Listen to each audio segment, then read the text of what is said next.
Bismillah, alhamdulillah, wassalatu wassalamu ala rasulillah. La haula wala quwwata illa billah. Amma ba'du. Mari kita lanjutkan pelajaran mustalah hadis kita di semester genap ini bagi anak-anak kelas 10 khususnya, atau yang lain juga boleh melihat, boleh ikut mengaji. Jadi kita lanjutkan di pertemuan selanjutnya. Dari sebelumnya dulu menerangkan tentang beberapa pengingat dari mu'allif. Pengingat pertama, tanbihat beberapa pengingat itu ada 5 dan nanti yang pertama dan yang kedua sudah diterangkan. Jadi kali ini, di kesempatan kali ini, yang ketiga, atau mungkin nanti kalau waktunya sampai ya 4 dan 5, karena sedikit-sedikit. Yang paling banyak memang di pertemuan sebelumnya atau kesempatan sebelumnya, yang kedua itu agak panjang. Kita lanjutkan. Bismillahirrahmanirrahim. Nasalisu tawi kang kaping 3 iku la talazuma dawuh la talazuma ila akhirih. La talazuma ora ana persambungan iku maujud bainas sanadi yang dalam antarane sanad wal matni lan matan. Hadis sihhati yang dalam sahih, dalam sifat sahih. Li'an nas-sanada krana sak temene sanad iku qad yasihhu, terkadang sahih apa sanad, listifaihi krana oleh nuhoni sanad asyuruta ing pira-pira syarat, bayani syurut minal ittisali saking muttasil, bersambung dari awal hingga akhir, wa ghairihi lan liyane ittisal, wala yasihhu lan ora sahih apa al-matnu matan li syudzin karena syad fihi ing dalem matan masalan lawan umpamane. Wa qad la yasihhu lan terkadang ora sahih apa as-sanadu sanad li faqtihi krana kasepene sanad ba'da syuruti ing sebagian pira-pira syarat. Wa yasihhu lan sah sahih al-matnu apa matan min tariqin saking riwayat akhara kang liya. Wa kadzalika lan hale kaya mengkono-mengkono ora ana persambungan, la talazuma ora ana persambungan iku maujud ana kaitane bainas sanadi ing dalem antarane sanad wal matni lan matan fil hasani ing dalem hadis hasan. Li anna sanadahuma krana sak temene sanade sanad wal matan, li anna sanadahuma krana sak temene sanate apa iki sanad wal matan bener iku qad yahsunu, terkadang hasan apa sanad dunal akhari ora liyane. Artinya tanbih yang ketiga, pengingat dari mu'allif yang ketiga gini artinya. Jadi antara sanad dan matan suatu hadis itu tidak ada kaitannya. Ya, ono kaitannya, tapi ini dalam ilmu hadis ditafsir lagi biar lebih detail. Jadi kalau ada satu hadis utuh, bahannya kan ada 4 bahan di dalamnya, dalam satu riwayat atau satu hadis tersebut. Ada yang namanya dulu sudah dibahas di pertemuan sebelumnya ketika membahas tentang istilah-istilah dalam ilmu hadis. Nah, dalam satu hadis secara utuh itu ada 4 di dalamnya. Yang pertama yaitu isnad, yang kedua sanad, yang ketiga matan, dan yang keempat musnid. Nah, isnad, sanad, matan, dan musnid, 4. Nah, 4 ya. Nah, ini diterangkan satu persatu. Kalau utuh jadi satu hadis yang sempurna, kan gitu. Tapi di dalamnya satu-satu diterangkan ini. Yang kedua, bahan yang kedua dan yang ketiga, sanad dan matan. Ini dalam hadis diterangkan begini, antara sanad dan matan tidak ada kaitannya.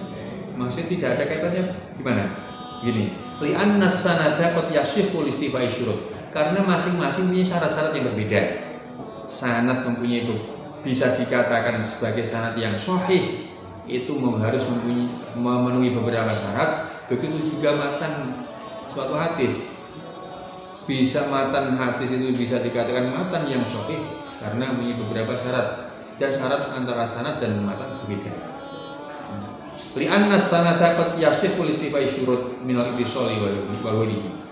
Contohnya begini, sanad bisa dikatakan sahih itu kalau sanad tersebut memenuhi beberapa syarat. Contoh dari syaratnya adalah kalau sanad tersebut muttasil, jadi bersambung mulai perawi yang sekarang, perawi hadis yang sekarang ini sampai muttasil dari gurunya sampai Kanjeng Nabi Muhammad SAW. Itu muttasil tanpa terputus. Itu sanad bisa dikatakan sahih kalau sanadnya muttasil, tidak ada yang terputus di tengah-tengah sanad-sanad tersebut. Nah, wala yasihul matnu li syududin. Matan hadis ini tidak bisa dikatakan matan yang sahih kalau matan hadis tersebut matan hadis yang syadz. Jadi misalnya begini, ada suatu hadis, entah itu hadis sahih atau hadis hasan atau hadis dhaif sekalipun. Di dalam hadis tersebut bisa saja terjadi sanad hadisnya itu sanad yang sahih, matan hadisnya tidak sahih atau matan yang syadz, bisa saja seperti itu.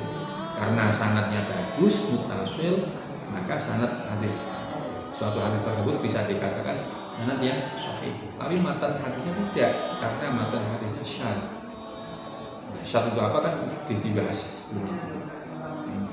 Waqad qala yasihhu sanadu li faqdihi ba'da syurut wa yasihhu al-matnu min tariqin akhar. Bisa saja sebaliknya. Dalam suatu hadis yang terdiri 4 bahan Nabi, isnad, sanad, matan, musnad lagi. Bisa saja terjadi matan hadisnya tidak sahih. Bukan matan. Bisa saja sanad hadis tersebut tidak sahih karena sanad hadisnya tidak muttasil misalnya. Jadi ada perawi hadis meriwayatkan hadis tapi ada yang lupa nama gurunya, entah di bagian yang mana. Ada yang tertinggal, terlewat nama dari perawi hadis. Itu makanya menjadi sanad tidak sahih, tidak muttasil. Bisa saja seperti itu, tapi matan hadis tersebut sahih. Dari beberapa riwayat, dari satu riwayat, mungkin yang riwayat yang lain syadz, tapi di satu riwayat bisa sahih. Bisa saja terjadi seperti itu dalam suatu hadis. Matannya sahih, sanadnya tidak, atau sebaliknya sanadnya sahih, matannya tidak sahih. Itu seperti itu. Maka di sini disinggung la talazuma bainas sanad wal matan. Jadi antara sanad hadis dan matan hadis itu tidak ada kaitannya karena masing-masing mempunyai beberapa syarat yang harus dipenuhi dan syarat itu berbeda-beda. Seperti itu. Bisa saja sanadnya sahih dalam satu hadis, tapi matan hadisnya tidak sahih, matan hadisnya syadz, atau sebaliknya matan hadis sanadnya tidak sahih karena tidak muttasil, tapi sanadnya sahih dari suatu riwayat. Bisa saja seperti itu. Begitu juga hadis hasan juga seperti itu, sama penilaiannya dengan hadis sahih. Pada hadis sahih bisa saja seperti itu, hadis hasan juga sama. Itu tanbihun yang kira-kira seperti itu. Artinya nanti kalau belum, memang kalau kita belajar hanya menggunakan satu rujukan kitab untuk memahami itu agak susah. Jadi kita harus mempunyai rujukan kitab-kitab yang lain. Seperti mustalah hadis ini kita memakai Minhatul Mughis, tapi kalau ada kitab mustalah hadis yang lain bisa kita gunakan. Mungkin Anda yang melihat atau menyimak video ini ketika ada yang masih janggal dalam pemahaman belum paham, bisa ditanyakan, atau mungkin keterangan saya dalam menjelaskan ada yang salah bisa dikoreksi, tidak apa-apa. Itu demi ilmu supaya bisa benar. Ini saya juga masih belajar, terus belajar. Oke, kita lanjutkan, masih berapa menit ini ya? Ar-rabi'u utawi tanbih sing kaping 4. Pengingat sing nomor 4 iku kot yaquluna, terkadang ngendikake sapa ahli hadisun fi hadis ini dalam sisi hadis, dalam hadis siji hasanun sahihun, ing ucapan hasanun sahihun. Hadis hasan ya sahih. Terus ya wa huwa utawi hasanun sahihun utawi qaul bi tibari dhahiri kelawan milan dhahiri ucapan, dhahiri qaul muskilun iku muskil litabayuni mafhumiha krana dadi bedane pemahamane litabayuni mafhumihi krana dadi pemahamane krana dadi bedane pemahamane sahih lan hasan.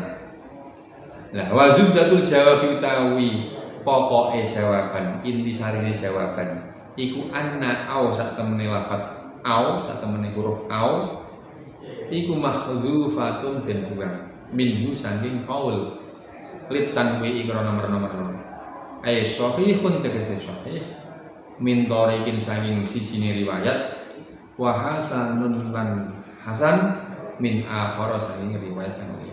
Jadi tanmi atau pengingat yang keempat malih mengatakan seperti ini. Pada suatu hadis terkadang kita menemukan ada satu hadis tapi ada komentarnya ahli hadis, a'immatul hadis mungkin, bahwasanya komentarnya itu hasanun shahihun.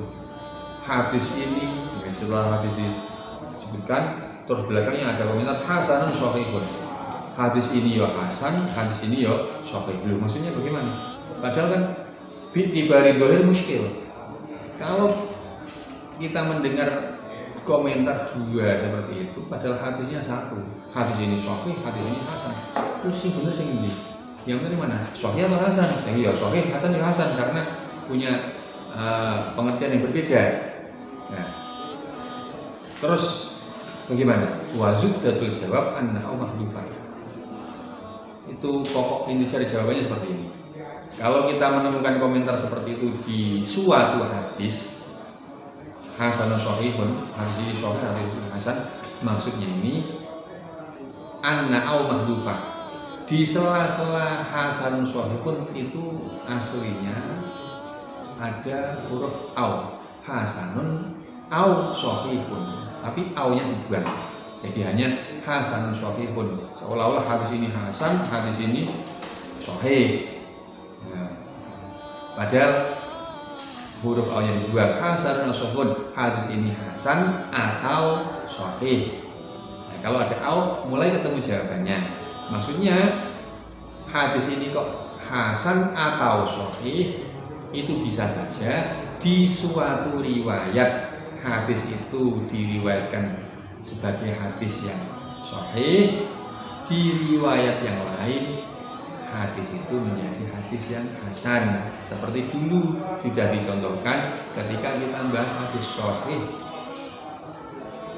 lidati, sahih lighairi, sahih lidati ya, sahih lidati, sahih lighairi, terus hasan lidati. Nah, hadis sama-sama menerangkan tentang siwak dulu, ada yang menjadi sahih, ada yang menjadi hasan. Yang seperti itu. Itu ketika ada komentar ulama hasanun shahihun. Di satu riwayat hadis itu menjadi hadis yang sahih karena perawinya lebih kuat. Di riwayat yang lain hadis itu menjadi hadis yang hasan karena perawinya itu sikohnya kalah dibanding perawi lain.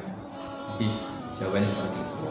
Jadi hasanun sahihun itu membuang huruf al-khamis. Ini yang terakhir ini disisakan untuk pertemuan selanjutnya. Di pertemuan sebelumnya saya agak panjang videonya dulu, lebih dari 20 menit. Sekarang agak pendek aja. Nah, masih ada catatan biru lagi untuk kita simpan, kita lanjutkan nanti di kesempatan selanjutnya. Jadi saya lanjutkan sekian. Wassalamualaikum warahmatullahi wabarakatuh.